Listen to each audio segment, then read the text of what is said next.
اما بعد فاعوذ باللہ من الشیطان الرجیم بسم اللہ الرحمن الرحیم اللہ نور السماوات والارض مثل نورہ کمشکاۃ فیہا مصباح المصباح فی زجاجہ الزجاجة كأنها كوكب دري يوقد من شجرة مباركة زيتونة لا شرقية ولا غربية يوقد من شجرة مباركة زيتونة لا شرقية ولا غربية يكاد زيتها يضيء ولو لم تمسسه نار نور على نور يهدي الله لنوره من يشاء ويضرب الله الأمثال للناس والله بكل شيء عليم في بيوت أذن الله أن ترفع ويذكر فيها اسمه يسبح له فيها بالغدو والآصال رجال لا تلهيهم تجارة ولا بيع عن ذكر الله وإقام الصلاة وإيتاء الزكاة يخافون يوما تتقلب فيه القلوب والأبصار ليجزيهم الله أحسن ما عملوا ويزيدهم من فضله واللہ یرزق من یشاء بغیر حساب والذین کفروا اعمالهم کسراب بقیعۃ یحسبہ الظمآن ماء حتی اذا جاءہ لم یجدہ شیئا ووجد اللہ عنده فوفاہ حسابہ واللہ سریع الحساب او كظلمات في بحر لجي يغشاه موج من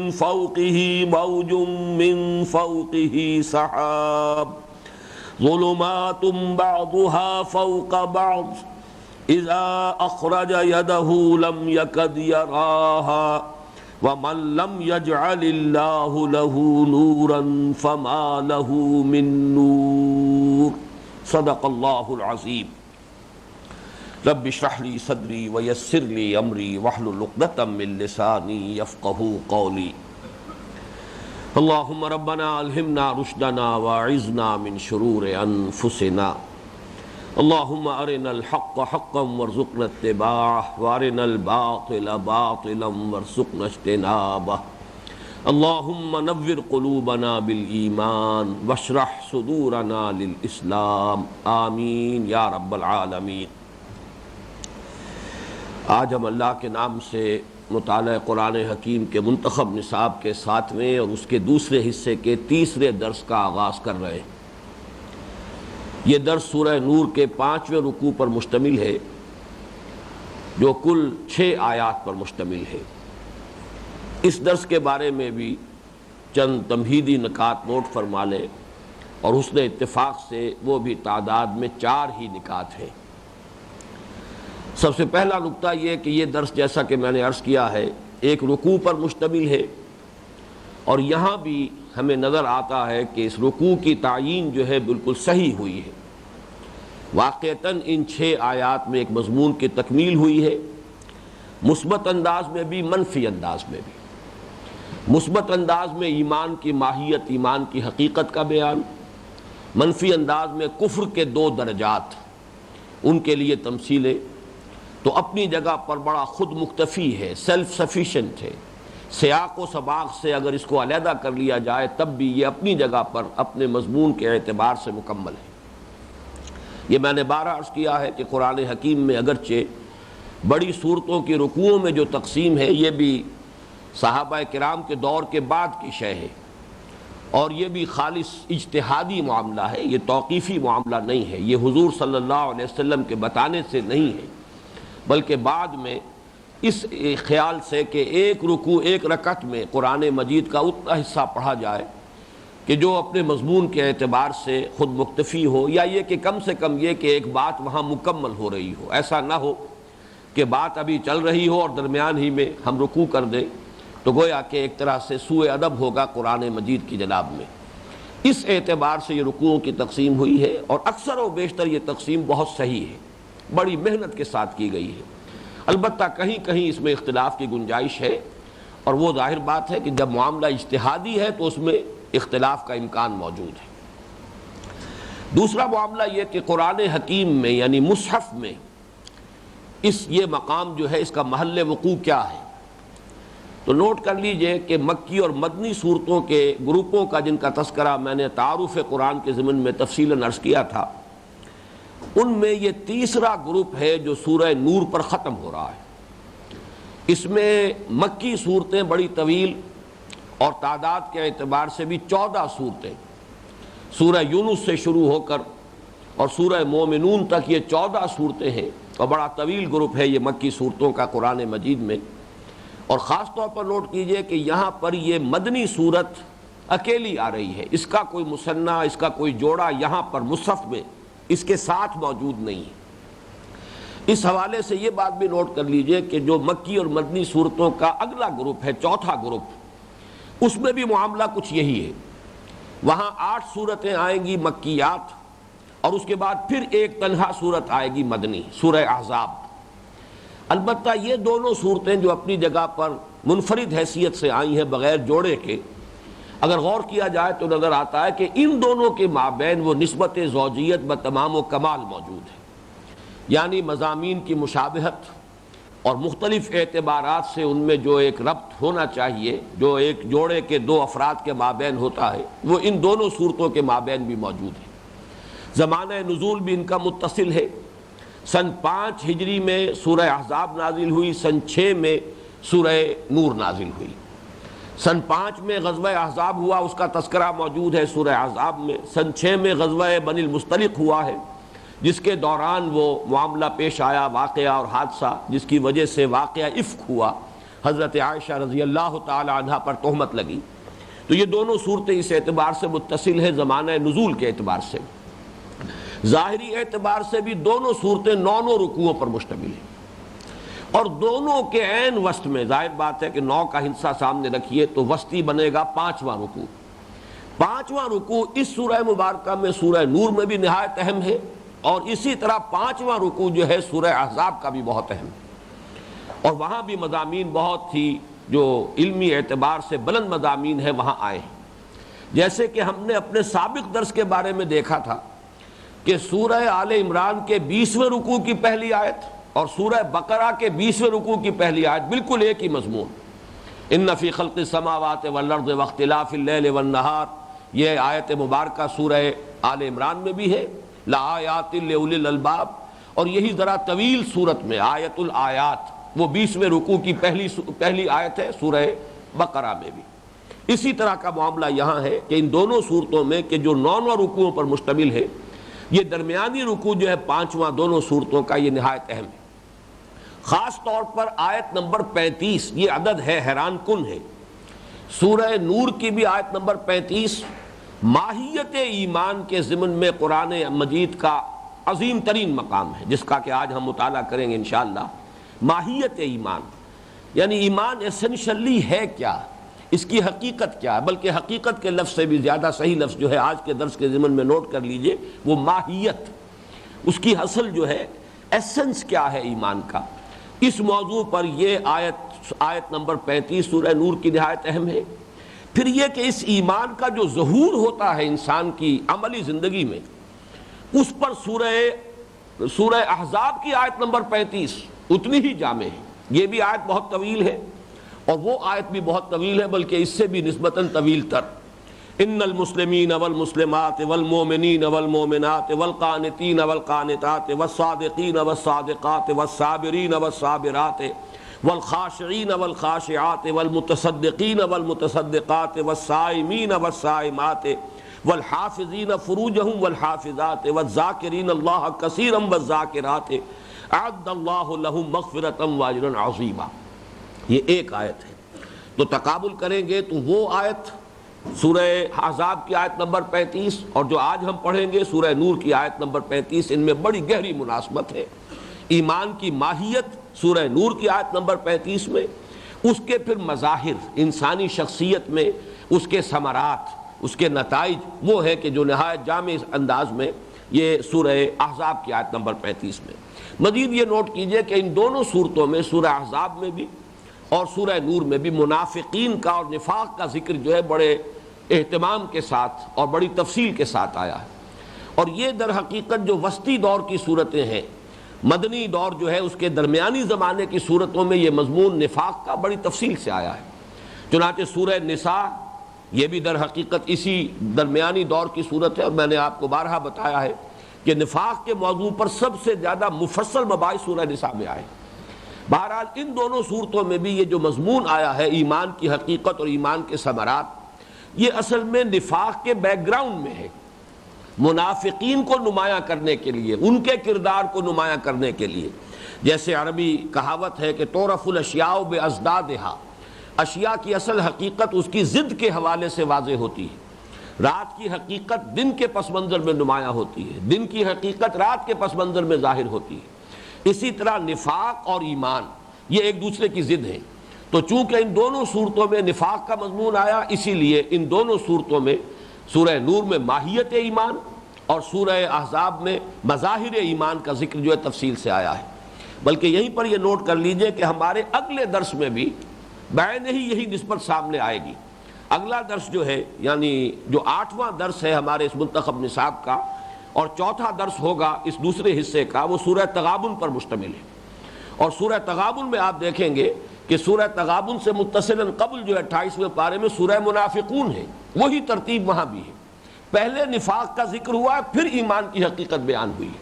تو یہی معاملہ کہ جو سورہ منافقون اور سورہ تغابن کے مابین مضامین کی نسبت کا ہے، بعین ہی وہی معاملہ بحیثیت مجموعی سورہ احزاب اور سورہ نور کے مضامین، اور اس میں یہ حقیقت ایمان کی بحث سے متعلق ہے۔ اب تیسری بات یہ نوٹ کیجئے کہ حصہ دوم جو ہے ہمارے اس منتخب نصاب کا، اس میں سلسلہ کلام جو چل رہا ہے، اس میں یہ جو درس ہے ہمارا جو سورہ نور کے اس 5ویں رکوع پر مشتمل ہے، اس کا مقام کیا ہے، اس کے حوالے سے نوٹ کر لیجئے۔ کچھ تمہیدی مباحث ہیں کہ جن کا تعلق پھر ایک درجے میں فلسفے کے ساتھ آئے گا، اور یہ اس لیے اس سے گریز ممکن نہیں ہے کہ ایمان در حقیقت وہی اس کے موضوعات ہیں کہ جو فلسفے کے موضوعات ہیں۔ اس اعتبار سے کچھ نہ کچھ مشابہت ان دونوں کے مباحث میں آ جاتی ہے۔ یہاں جو بات نوٹ کرنے کی ہے وہ یہ ہے، دوسرے اور تیسرے درس کے مابین، یعنی سورہ آل عمران کا جو آخری رکوع کی 6 آیات پر مشتمل درس تھا، اور اب جو ہم یہ 6 آیات ہیں کہ جو سورہ نور کے اس 5ویں رکوع کی ہیں، ان کے مابین کیا نسبت ہے اور ربط کیا ہے، اس کو سمجھنے کے لیے یہ حقیقت سامنے رکھیے کہ معرفت کے حصول کے 2 راستے ہیں۔ ایمان کیا ہے؟ ایمان حقائق کا علم ہے، حقائق کائنات، اس کائنات کی اصل حقیقتیں، وجود کی حقیقت، ہماری حقیقت، حیات انسانی کی حقیقت، خیر و شر کی حقیقت، علم کی حقیقت، یہ موضوعات ہیں کہ جن سے ایمان میں بحث ہوتی ہے۔ یہی موضوعات ہیں کہ جن سے فلسفے کی مختلف شاخیں جو ہے بحث کرتی ہیں۔ میٹا فزکس ہے، ایتھکس ہے، ایپسٹیمولوجی ہے، سائیکالوجی ہے، یہ تمام چیزیں در حقیقت جو کہ فلسفے کی شاخیں ہیں۔ تو ان کے جو موضوعات ہیں وہی موضوعات ہیں کہ جو ایمان میں زیر بحث آتے ہیں۔ البتہ یہ ہے کہ حقیقت الحقائق تک پہنچنے کے 2 راستے ہیں۔ ان دونوں راستوں کے بارے میں یوں سمجھیے کہ وہ راستوں کا علیحدہ ہونا، ایک دوسرے سے ممیز ہونا، وہ تو قطعی ہے۔ البتہ یہ کہ یہ لطیف حقائق ہیں، ان کو بیان کرنے کے لیے جو اسلوب مختلف اختیار کیے گئے ہیں ان میں فرق و تفاوت ہے۔ میں یہ چاہتا ہوں کہ مختلف اسالیب سامنے آ جائیں، اس سے بحثیت مجموعی جو ہے ان 2 راستوں کا تصور آپ کے سامنے واضح ہو جائے گا۔ مثلا ایک انداز یہ ہوگا اس کو بیان کرنے کا کہ ایک راستہ ہے خارج پر غور کرنے کا، ہمارے باہر جو یہ کائنات پھیلی ہوئی ہے، آسمان، سورج، ستارے، دن رات کا یہ فرق اور تفاوت، ایک تو یہ ہے کہ انسان اپنے خارج پر غور کرے، مشاہدہ کرے، غور و فکر کرے، نتائج نکالے اور پھر حقیقت تک پہنچے۔ ایک راستہ یہ ہے کہ انسان اپنے باطن میں جھانکے، اپنے باطن میں غور و فکر کرے، کنٹمپلیشن کرے، مراقبہ کرے، اپنے اندر ہی غور و فکر کرے، تو یہ دو راستے جدا ہیں۔ اور اس کے حوالے سے یہ نوٹ کر لیجئے کہ جو ماہرین علم نفسیات ہیں انہوں نے بھی انسانوں کو بنیادی طور پر دو اقسام میں تقسیم کیا ہے۔ ایک وہ کہ جو ایکسٹروورٹس ہیں، ان کا مزاج ہی ایسا بنا ہے کہ وہ خارج کی دنیا سے زیادہ دلچسپی لیتے ہیں، کھیل کود میں انہیں زیادہ دلچسپی محسوس ہوتی ہے، محفل میں اور لوگوں میں گفتگویں کر کے انہیں زیادہ اطمینان اور سکون حاصل ہوتا ہے، زیادہ راحت ملتی ہے۔ اس کے برعکس کچھ لوگ ہوتے ہیں دروں بین، اندر جھانکنے والے، غور و فکر کرنے والے، انہیں خلوت زیادہ پسند ہوگی، وہ لوگوں کے مابین زیادہ دیر تک اگر مجبوراً رہنا بھی پڑے تو رہیں گے، لیکن یہ کہ ان کا دل بجھ سا جائے گا، پھر انہیں ضرورت ہوگی کہ تخلیات میں جائیں اور وہ اپنے ہی ساتھ ہوں۔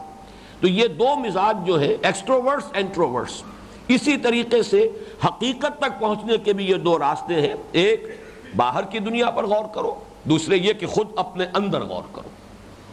اس کے لیے قرآن مجید نے اصطلاحات جو استعمال کی ہے، جن پر کہ ہم اس سے پہلے غور کر چکے ہیں، آیات آفاقی، آیات انفسی۔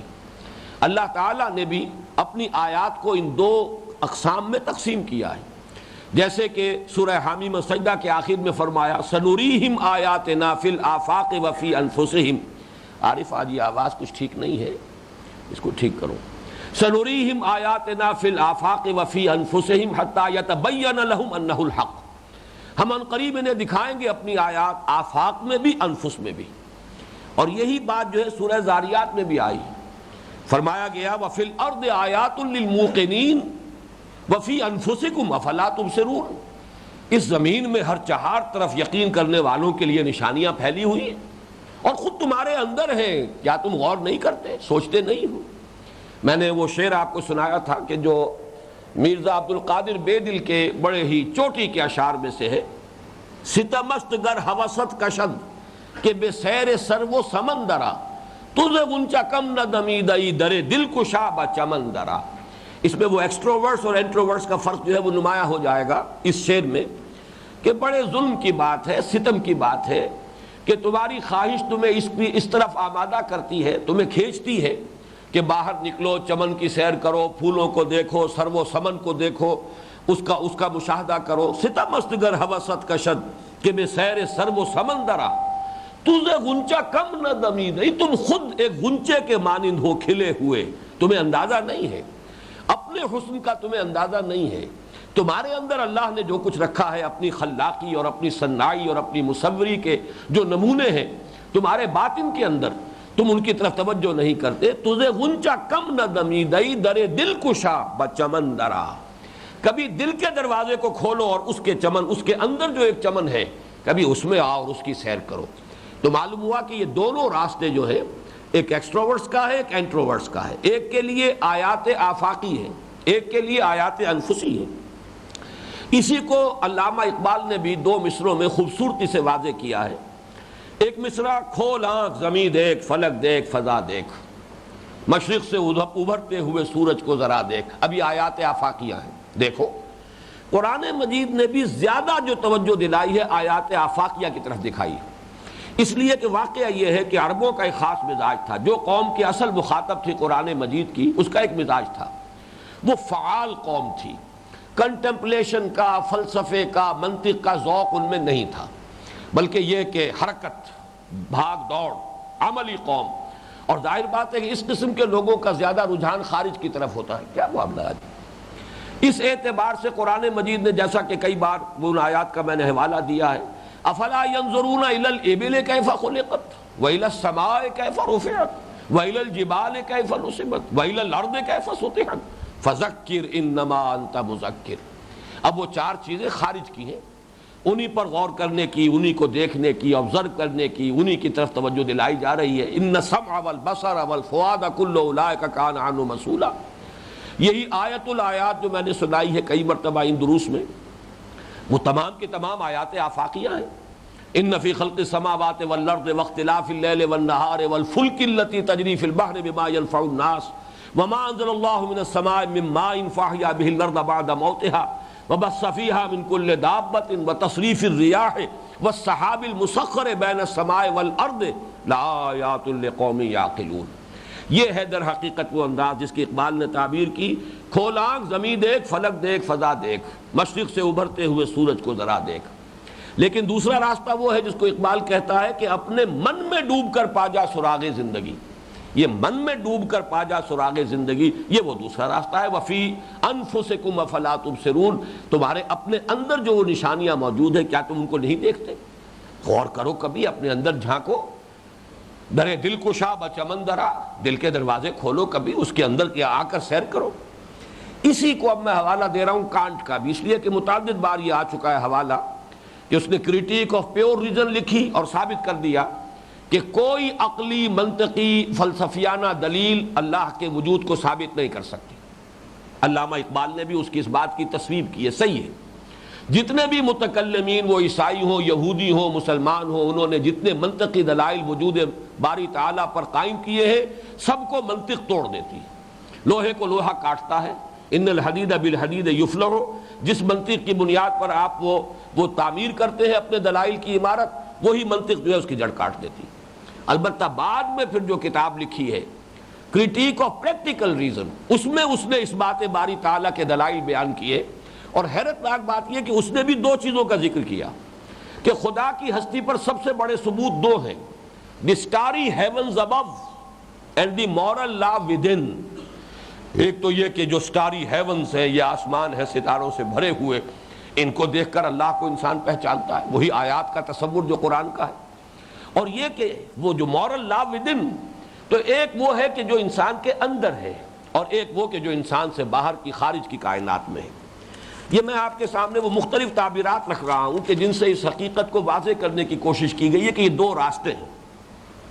لیکن یہ کہ اس کی جو بہترین تعبیر ہے وہ ہے کہ جو مولانا روم نے کی ہے، جس کا حوالہ میں نے اجمالاً پہلے دیا ہے کہ ایران یا روم اور چین کے مصوروں کے مابین ایک مقابلہ ہوا شہنشاہ چین کے دربار میں، اور وہاں دو دیواریں بنا دی گئیں آمنے سامنے، تاکہ یہ اپنے اپنے فن کا مظاہرہ جب کریں تو بیک وقت دیکھا جا سکے، تقابل کیا جا سکے، فوری تقابل ہو، سائملٹینیس کنٹراسٹ جو ہے وہ سامنے آ سکے کہ یہ تصویر جو انہوں نے بنائی ہے یہ زیادہ مہارت فن کا منہ بولتا ثبوت ہے یا یہ دوسری تصویر۔ اب ان کے درمیان پردہ حائل کر دیا گیا، یہ اپنا کام کر رہے ہیں، ادھر سے اپنا کام کر رہے ہیں۔ ایک طرف کے لوگوں نے بڑی محنت سے پھول بوٹے بیل نہ معلوم کیا کچھ بنایا، رنگ نہ معلوم کیسے کیسے رنگ آمیزی کی، بالکل اس کو فطرت کے مطابق کرنے کی کوشش کی، اور دوسری طرف کے لوگوں نے صرف اپنی اس دیوار کو سیکل کر دیا، پالش کر دیا، ایسا آئینہ بنا دیا جب پردہ اٹھا تو ان کی ساری صناعی اور مصوری اس میں منعکس ہو گئی۔ اب یہ دو راستے ہیں، ایک راستہ وہ ہے جسے ہم کہتے ہیں ڈسکرسیو نالج، درجہ بدرجہ قدم بقدم غور و فکر تدبر تفکر کے مراحل طے کرتے ہوئے آدمی منزل تک پہنچا، اور ایک یہ ہے کہ دفعتاً اچانک ایک دم ایک حقیقت واضح ہو گئی۔ تو وہ قلب جو ہے اگر انسان کا وہ شفاف ہو، صاف ہو، اس آئینے پر زنگ نہ ہو، اس پر گردہ نہ پڑا ہو، تو حقائق جو ہے اس میں منعکس ہو جاتے ہیں۔ ورنہ یہ ہے کہ بڑی آدمی کو محنت کرنی پڑتی ہے، صغرا کبرا قائم کرنا پڑتا ہے، دلائل بنا کر، اور رفتہ رفتہ ایک ایک درجہ بدرجہ آگے بڑھ کر ان حقیقتوں کا ادراک اور شعور کرنا پڑتا ہے کہ جو اس سے پہلے ہم دیکھ چکے ہیں۔ سورہ آل عمران کا جو آخری رکوع کا درس ہے ہمارے اسی منتخب نصاب کا، اس درس سے متصلاً قبل کا درس۔ اب میں یہ چاہتا ہوں کہ یہ مضمون قرآن مجید میں سب سے زیادہ صراحت کے ساتھ جہاں آیا ہے وہ مقام بھی آپ آئیڈینٹیفائی کر لیں۔ یہ سورہ قاف کے آخر میں آیت آئی ہے، ان فی ذالک لذکریٰ لمن کان لہ قلب او القی السمع وہو شہید۔ اس میں یاد دہانی ہے، ذکرہ ہے ان کے لیے یا تو ان کا دل ہو، یا تو وہ شخص جس کا دل ہے، لفظی ترجمہ کر رہا ہوں، مراد کیا ہے؟ دل زندہ ہے، دل بیدار ہے، دل بے داغ ہے، دل جو ہے وہ ایک آئینہ شفاف کے مانند ہے۔ لمن کان لہ قلب، جن کا قلب بیدار ہے، جن کا قلب زندہ ہے۔ مجھے یہ ڈر ہے دل زندہ تو نہ مر جائے، اس دل کی موت واقع نہ ہو گئی ہو، اس پر حجابات کثیف نہ پڑ گئے ہوں۔ اگر تو دل ہے تو ان میں بظاہر انعکاس ہو جائے گا حقیقت کا، کوئی زیادہ تردد اور محنت کی ضرورت نہیں۔ اگر ایسا نہیں ہے، دل مزمحل ہے، دل پر حجابات آ گئے ہیں، پردے پڑ گئے ہیں، زنگ لگ گیا ہے، اب یہ او سے آیا ہے، او القى السمع وهو شہید، یا یہ کہ پوری توجہ لگا کر ان آیات کو سنے اور پورا اس پر غور و فکر کرے۔ یہ شہید حاضر ہونا، حضور ذہن و قلب کے ساتھ اگر انسان غور کرے گا تو یہ دوسرا راستہ ہے۔ ان فی ذلک لذکری لمن کان لہ قلب او القى السمع وهو شہید، یقیناً اس میں یاد دہانی ہے، ذکر ہے، تذکرہ ہے، نصیحت ہے ان کے لیے بھی کہ جن کا دل ہے، جن کا دل زندہ ہے، بیدار ہے۔ لمن کان لہ قلب او القى السمع، یا اگر وہ دل جو ہے وہ کچھ مزمحل ہو گیا ہے، اس پر کئی حجابات طاری ہو گئے ہیں، وہ نیم مردہ ہو گیا ہے، تو پھر ذرا کچھ اور کوششیں کرنی ہوں گی، محنت کرنی ہوگی، عقل و خرد کی قوتوں کو بروئے کار لانا ہوگا، کچھ اندر بھی جھانکنا ہوگا، کچھ باہر سے منطق سے بھی دلیلیں لانی ہوں گی، اور پھر رفتہ رفتہ انسان وہاں پہنچ جائے گا۔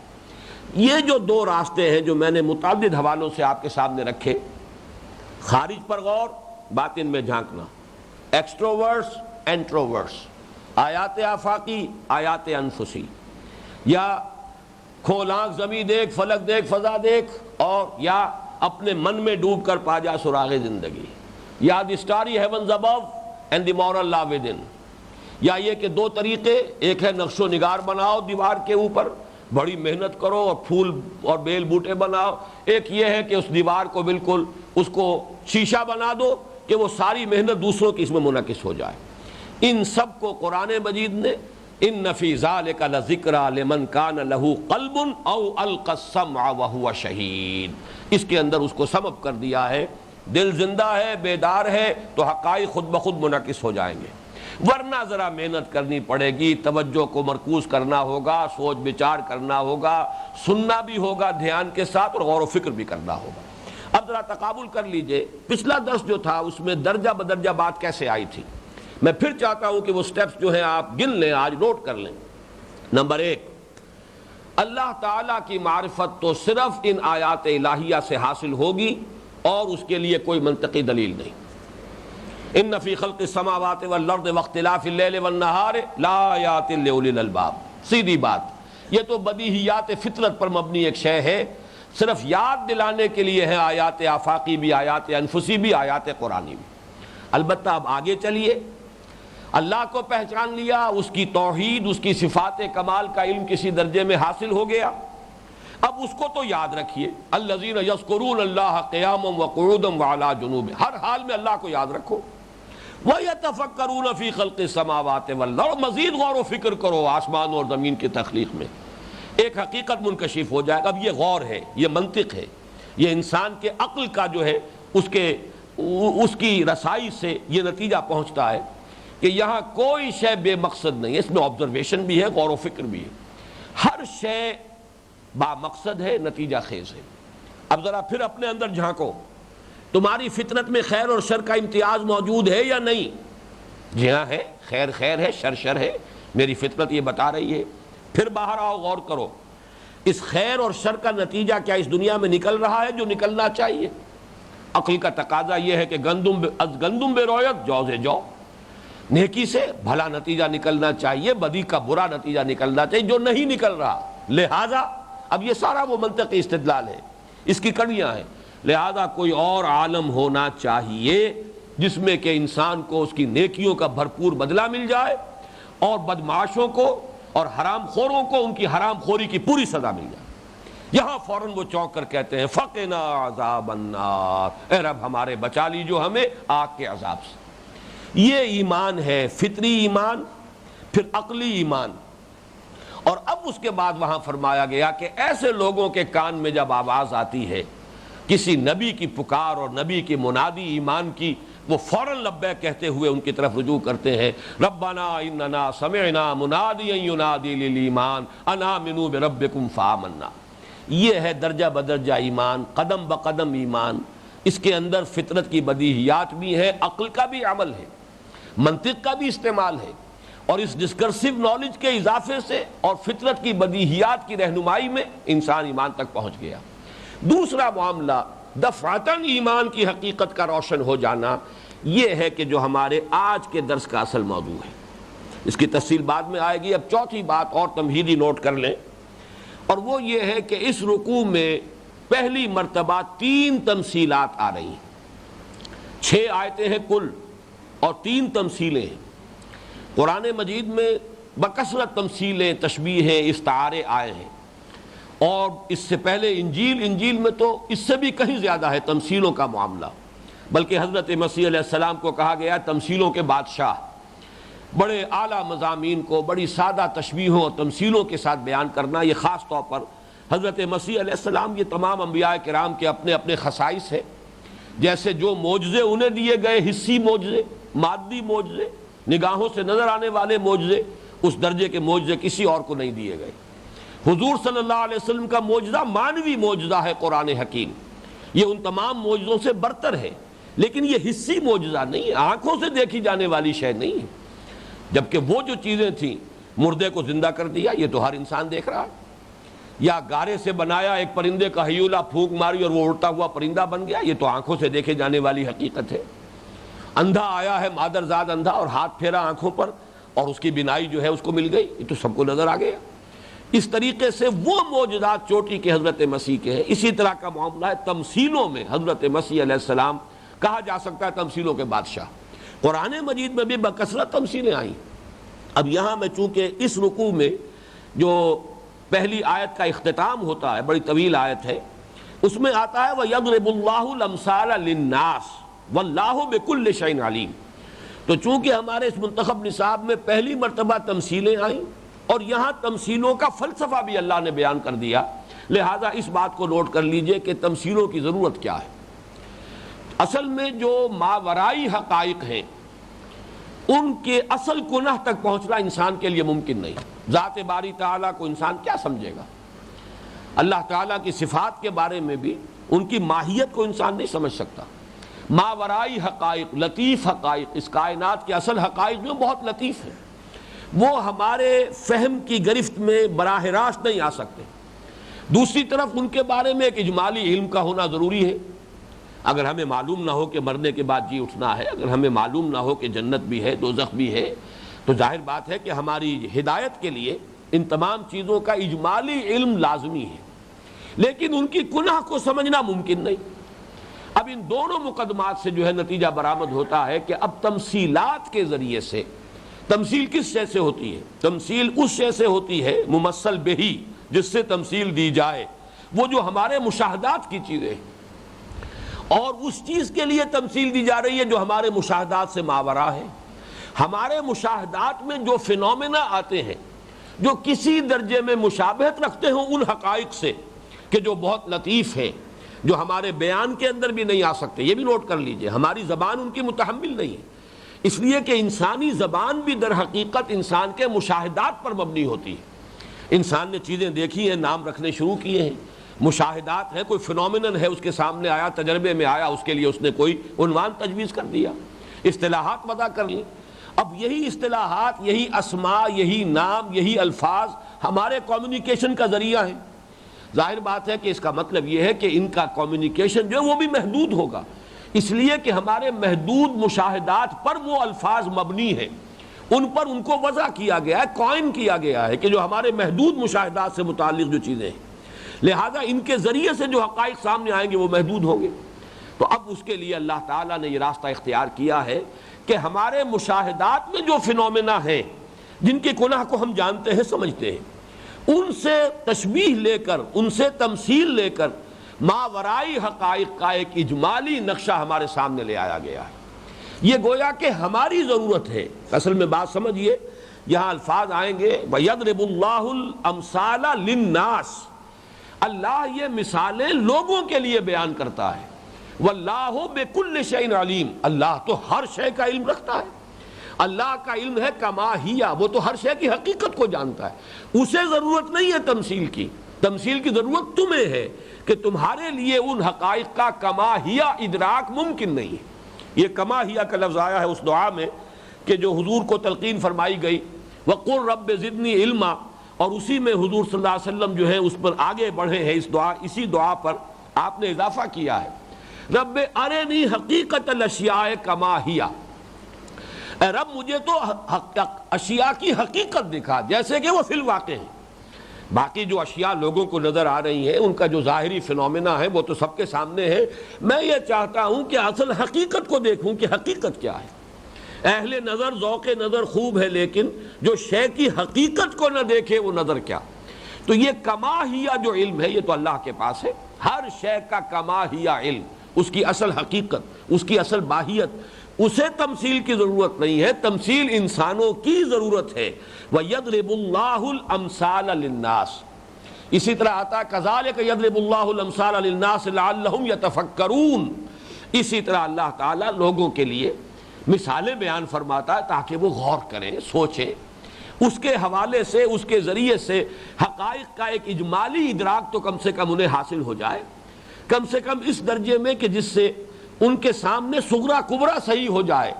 وہ فلسفیانہ حقائق جو ہے ان کا ایک خاکہ ان کے ذہن میں بن جائے کہ میری حقیقت کیا ہے، میری زندگی کی حقیقت کیا ہے، خیر و شر کی حقیقت کیا ہے. یہ کوئی مستقل اقدار ہے یا یہ کہ صرف ہمارے سوچنے نے ان کو جنم دیا ہے کہ نتھنگ از گڈ اور bad, only thinking makes it so, یا یہ کہ اصل حقائق ہے، نیکی نیکی ہے، بدی بدی ہے، یہ اقدار مستقل ہے یا آربیٹریری ہے، یہ صرف اعتباری ہے یا واقعی ہے. ان تمام چیزوں کے بارے میں ایک اجمالی علم انسان کو ہو، اسی کا نام ایمان ہے. اور یہ انسان کی ضرورت ہے. حالانکہ ایمان اکثر و بیشتر اس میں حقائق ماورائی ہیں. فرشتوں کو مانو جبکہ فرشتوں کو دیکھ نہیں سکتے، جنت کو مانو جبکہ جنت تمہارے مشاہدے میں نہیں ہے. اسی حوالے سے نوٹ کر لیجئے کہ سورہ آل عمران کے شروع میں جو مضامین آئے ہیں قرآن مجید کے بارے میں، اور یہ مضمون میں تعارف قرآن کا کے جو خطبات تھے ان میں یہ بیان کر چکا ہوں کہ آیات محکمات اور آیات متشابہات، ان میں فرق اسی بنیاد پر تو ہے. آیات محکمات وہ ہے کہ جن کا مفہوم بالکل واضح ہے. اب ظاہر ہے اوامر اور نواہی وہ آیات محکمات میں سے، یہ کرو یہ نہ کرو، یہ آیات محکمات ہے، ہمیں پورا پورا مفہوم سمجھ میں آ گیا. شراب حرام ہے، بالکل بات واضح ہو گئی، ہم شراب کو بھی جانتے ہیں اور اس یہ حکم بھی سمجھ میں آ گیا کہ شراب جو ہے پینی جائز نہیں. خنزیر ہمیں معلوم ہے خنزیر کس شے کا نام ہے، خنزیر کا گوشت تمہارے لیے حرام کر دیا گیا. تو آیات محکمات جو ہے وہ ہے اکثر و بیشتر تو وہی ہے کہ جو اوامر و نواہی سے متعلق ہے، اور یہ انسان کی عملی ہدایت کے اعتبار سے وہی اہم ترین ہے. قرآن مجید کا اصل موضوع ہی انسان کی ہدایت و رہنمائی ہے. سورہ فاتحہ میں جو دعا انسان کو سکھائی گئی اہدنا الصراط المستقیم، اسی کا تو جواب ہے جو قرآن میں دیا جا رہا ہے. ہدی للمتقین، یہ کتاب جو ہے لوگوں کے لیے ہدایت اور رہنمائی ہے. اور اصل ضرورت یہ ہم سورہ فاتحہ کے ضمن میں پڑھ چکے ہیں، اصل ضرورت انسان کو اسی کی ہے. ورنہ فطرت انسانی میں حقائق ایمانی کے اجمالی ادراک کی صلاحیت تو اللہ تعالیٰ نے ودیعت کی ہوئی ہے. وہ تو پہچان لیتا ہے الحمدللہ رب العالمین الرحمن الرحیم مالک یوم الدین ایاک نعبد و ایاک نستعین، یہاں تک تو انسان خود پہنچ گیا ہے. اب آگے وہ کہتا ہے اہدنا الصراط المستقیم. تو قرآن مجید میں اوامر و نواہی جو اس کا اصل مضمون ہے یہ آیات محکمات ہیں. البتہ یہ اب جنت ہے، دوزخ ہے، عالم نزع کی کیفیت ہے، فرشتوں کے معاملات ہیں. اب یہ تمام چیزیں جو ہیں اللہ کی ذات و صفات سب سے بڑھ کر، جس کے بارے میں جس کی کنہ تک پہنچنا انسان کے لیے ممکن ہی نہیں. اس حوالے سے جو بھی مضامین آئے ہیں وہ گویا کہ آیات متشابہات ہیں. ان کی کنہ تک تم رسائی حاصل نہیں کر سکتے، لیکن یہ تمہیں بتائی جانی ضروری تھی، اس لیے کہ انہی کے حوالے سے تم سمجھو گے اور تمہارے سامنے وہ جو صغرا کبرا ہے اپنے اس کائنات کے حقائق کا وہ مکمل ہوگا، تاکہ تم اپنی زندگی کے راستے کا رخ صحیح معین کر سکو. یہ ہے تمثیلات کا جو فلسفہ ہے کہ قرآن مجید میں کیوں تمثیلات آتی ہیں، انجیل میں کیوں تمثیلات آئی ہیں. صرف ایک بات اور نوٹ کر لیجئے، اس لیے کہ وقت ختم ہو رہا ہے، میں اب اصل مضمون جو ہے وہ اگلی نشست میں شروع کرنا چاہتا ہوں کہ تشبیہ اور تمثیل کا بھی ایک فرق ہے. تشبیہ ہوتی ہے مفرد شے، کسی ایک شے کو دوسری شے سے تشبیہ دے دی جائے. جیسے کہا جائے یہ تو شیر ہے، یہاں پر ایک مفرد تشبیہ ہے کہ اس کی شجاعت کو شیر کی بہادری سے تشبیہ دی جا رہی ہے. تمثیل مرکب ہوتی ہے، اس میں کئی اجزاء ہوتے ہیں اور ان اجزاء سے بحیثیت مجموعی ایک فینومینن سامنے آتا ہے. یہ فینومینن بحیثیت مجموعی مشابہت رکھتا ہے کسی دوسرے فینومینن سے جس کے لیے تمثیل دی جا رہی ہے. اس میں تمام اجزاء کا ایک دوسرے کے ساتھ بالکل کاربن کاپی کی طریقے سے ٹیلی کرنا ضروری نہیں ہوتا. مجموعی تاثر، ایک مجموعی فینومینن اس کو بیان کر دیا جائے اور اس سے ایک مجموعی مماثلت اور مجموعی مشابہت ہو اس دوسرے فینومینن کی جو لطیف ہے، جس کو الفاظ میں بیان نہیں کیا جا سکتا، اس کی حقیقت کے ساتھ ایک مجموعی مشابہت اور مماثلت قائم ہو جائے۔ تو اس رکوع میں یہ 3 تمثیلات آئی ہیں، نوٹ کر لیجئے۔ پہلی تمثیل بڑی عظیم ترین تمثیل ہے ماہیت ایمان کے لیے، ایمان کی حقیقت کیا ہے، بلکہ میں نے جیسا کہ عرض کیا لفظ حقیقت کو بھی یہاں استعمال نہ کرے، ماہیت، اصل ہے کیا ایمان، اس کی نوعیت کیا ہے۔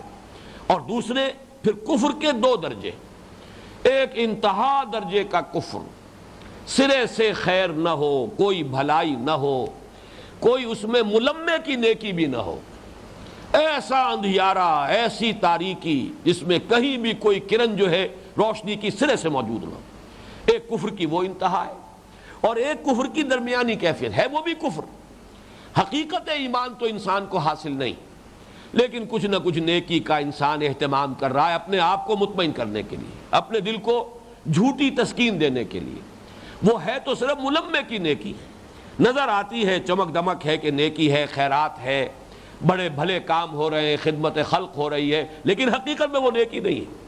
وہ اصل میں جو دوسری تمثیل ہے، درمیانی تمثیل، اس کا تعلق جب ہم وہاں پہنچیں گے تو واضح ہو جائے گا کہ اس کا اصل تعلق جو ہے وہ آیت البر کے ساتھ ہے۔ نیکی کی اصل حقیقت، اور اس میں جو اس کا ایک آتا ہے منفی پہلو، وہ ہے کہ جو اس دوسری تمثیل میں ہمارے سامنے اس رکوع کے مضامین میں سے آ جائے گا تفصیل کے ساتھ۔ یہ ہے اس درس کے مضامین اور ان کا ایک اجمالی خاکہ۔ اب یہ کہ جو اصل اس کا مضمون ہے ایمان کے لیے، ایمان کی ماہیت کے لیے تمثیل، اس پر انشاءاللہ تعالی اگلی نشست میں گفتگو ہوگی۔